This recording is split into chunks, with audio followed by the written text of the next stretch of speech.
we said for this footwork we had to make sure to go through the ball rather than stopping. So for the forehand, it was like we're stepping or running through the ball.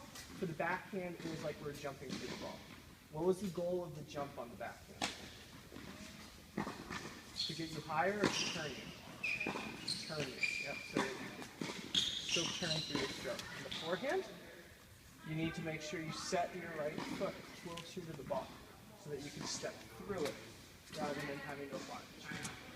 And the move we were trying to conquer on that forehand was being able to step forward with the right foot while at the same time turning with the chest, and then making sure as we take our step through the ball, we're able to unload the chest. And then we'll continue running forward through the shot. Later, we'll learn how to jump and really explode off this leg.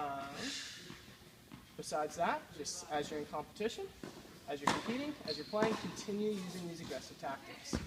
But only when you're on offense. If you're behind the baseline, play neutral. Just use good, solid ground strokes. They don't need to be wimpy. You don't need to lob it, but don't try to win the point. Just rally with them. You're in plenty good shape. You can run fast. You don't need to win the point right away. But if you get in position, then continue to win the point. So, what I'm going to do this next Sunday, based on the points, is actually super close. Roger gets the trophy. Yeah. So, I'm going to present Roger with his trophy. Look at me. On Sunday. I want that to sting a little bit. Because you want that trophy, right? Right? Yeah, she said And that's destroy okay. her day. And that's okay. But you can't let that blind you. You can't let that distract you from your goals. It'll just motivate you further. It'll make it so that when you come here and you get your practice, you're more diligent with your practice. As you're out here like with Lillian or your mom or your dad or whatever, you're a little bit more focused because you know that you really have to put the pressure on. You know how everyone's really liking the Seahawks now because they won the Super Bowl and all that stuff? So there's an interview from one of their players. And one of their players said, in order to be great, you have to fall in love with the process. You have to fall in love with coming into work. You have to fall in love with practicing. You have to fall in love with working out.